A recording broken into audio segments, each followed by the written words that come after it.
YB stays on your neck. Yo, my dons, make sure you hit that like button, comment, subscribe, and obviously hit the bell for notifications. So as my voice plays, what you'll see on your screen is some exclusive, proprietary. This is the leaked source from one of YB's inside CIA sources. Now, you man can sit there and debate the toss on where YB secured this footage from. I'm telling you now, it's exclusive. Not on nowhere before seen. Maybe you man have seen it before. If you have, you haven't. Bottom line, yeah. This right here is what they don't want you to see. Now, maybe I'm wrong. Maybe this happens all the time. But why is it Fabrizio Suleiman, whatever his damn name is, whatever that Italian Don's name is, yeah, why is it he's the only Don I know his name? Yeah, WBO, don't know him. Who is the WBO president? Couldn't tell you from Adam. IBF, couldn't tell you from John. Yeah? What's the other one? BO, BA, IBF, BA. BA? WBA president? Nobody knows. Why is it we all know of this Fabrizio Suleiman, Maurizio, whatever his damn name is, that Italian Don, whatever his name is, why is it no one, why is it is the only one we know? I'll tell you why. Because just like I mentioned the other day about P. Diddy, yeah, this Maurizio guy, he wants to be in all the videos and all the photos, trying to be everywhere, trying to be a smart ass. But unfortunately, when you try to be smart, when you're not undercover, you get exposed, and that's what the YB's doing now. This right here is evidence of a clandestine relationship between Deontay Wilder, the WBC, and the WBC president. 100%. And I've explained it before in many other videos, illustrating the relationship between the two. Well, let's not forget, Deontay Wilder talks about, yeah, man, the WBC need to bring the book down on Dillian Whyte, man. They need to bring the book down. Next thing happens, 2 days after Wilder says that, the WBC come out and suspend Dillian Whyte, as if it's pure chance. I don't think so. And you got to remember, Deontay Wilder, there's not many things Deontay Wilder asks for. He only wants a load of bums. Is it pure chance that Wilder is the first man in boxing history to be able to fight bums after bums? He fights Bermain Stavern for the title the first time. He then has a what was the pretense for the Wilder vs Bermain Stavern 2 fight? What was that? Oh, and it's funny, you'll notice that all the LDBC will come out and say, well, man, cock-a-doodle-doo. Oh, yeah, man, well, he was made mandatory. Yeah, on what basis, you muppets? I'm not debating the fact, oh, it wasn't Wilder's fault. He was made mandatory. On what basis? That's my problem. On what basis did they make... So, Bermain Stavern lost to Wilder.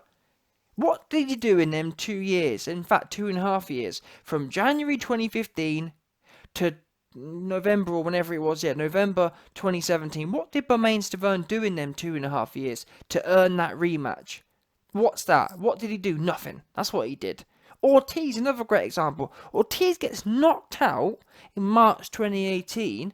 Now the rematch is likely to take place in 2019 when Ortiz has a 2 weeks notice, because we know Wilder don't like giving notice to his fighters. Yeah? What's that about as well then? What is all... Okay, maybe there is no clandestine relationship between Wilder and the WBC. Maybe the Bermain Stavern fight was just pure chance. Maybe. Okay. Or why is the Ortiz 2 fight happening? What's Ortiz done since the first fight to warrant the rematch? What's he done? Who's he beat? He went live and he got bullied by Christian Hammer. The Tyson Pillow Fist Fury, the man who literally has confirmed absolutely no power, knocked Christian Hammer out. And Ortiz, being a 65-year-old, is as brittle as you like. You've only got a blow on him, and dusters, half his body weight in dust flies off him. Yeah, that's all you got to do to Ortiz. Blow on him, and he'll just turn into a puff of gas. That's all you'll see. A whole puff of gas will go off him. He'll lose half his body weight in just dust. That's how old Ortiz is. He's not actually a man. He's like a massive dust ball, an old dust ball. He's mummified almost. Yeah, that's the end of it. What has Lewis mummified Ortiz done to earn that rematch? Nothing. That's the answer to that question. And every time something fishy happens, you have to add that onto the board. When you look at things, okay, is there something clandestine going on, or is there not? Every time series that elapses, it's not looking good for the WBC's point of view. Anyway, so as to the point in this video, I just wanted to point out, because I did actually report on this at the time. This right here is a Brazil versus Wilder fight. Actually, in fact, whilst we're on the topic of that, that's another thing. Okay, never mind Ortiz rematch, never mind Bermain Stavern rematch. Dominic Brazil was mandatory. Never mind the last 2 years. What has Brazil done in his career to get the mandatory shot? Now, the reason I bring in, what did Brazil do in his whole career? Because Dillian Whyte's literally been waiting his whole damn career to get this mandatory shot.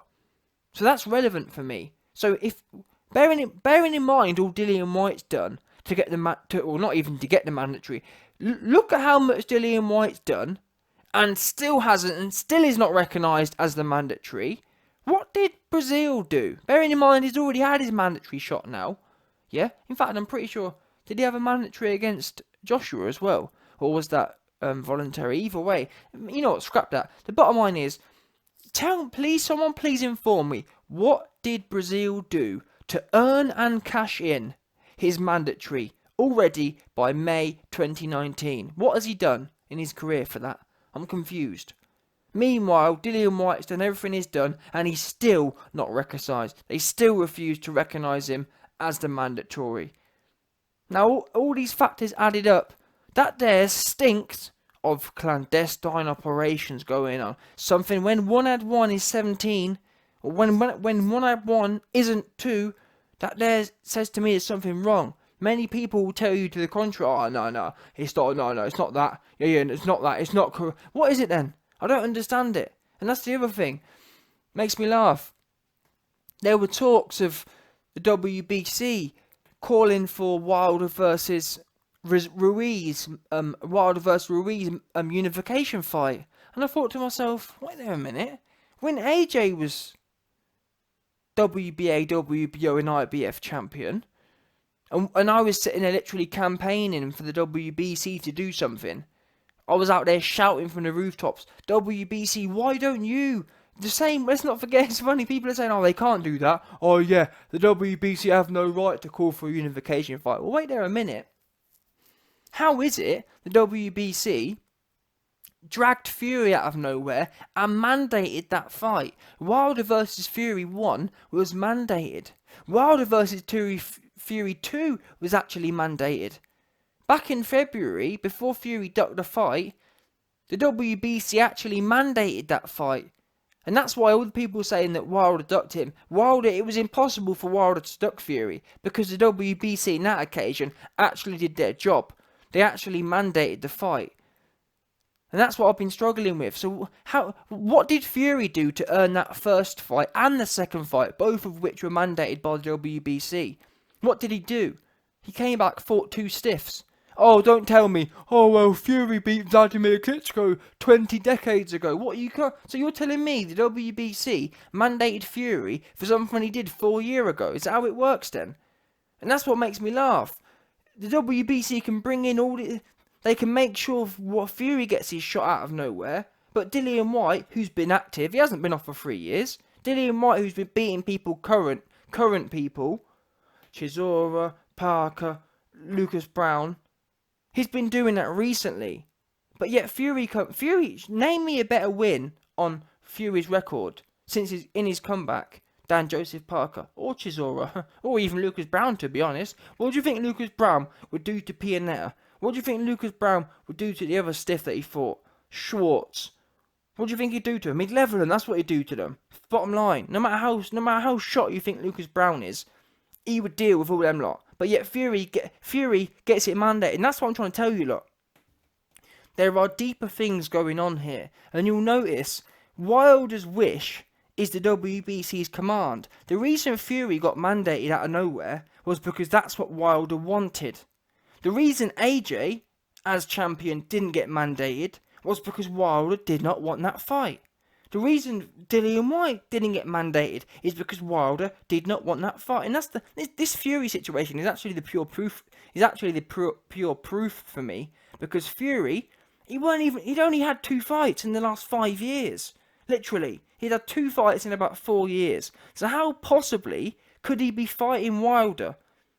Unless it was from some divine intervention from the WBC themselves. So the minute that fight's on, you then got to ask yourself, why didn't the WBC mandate AJ? Why couldn't they all say, oh well, this is what makes it laugh. You hear all the LDBC saying, they'll talk about all these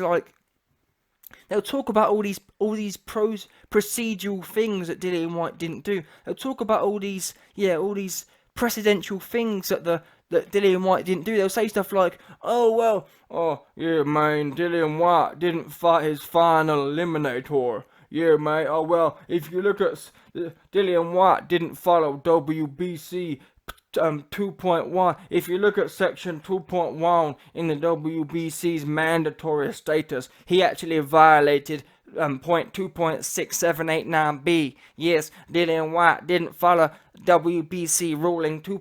That's what they'll do.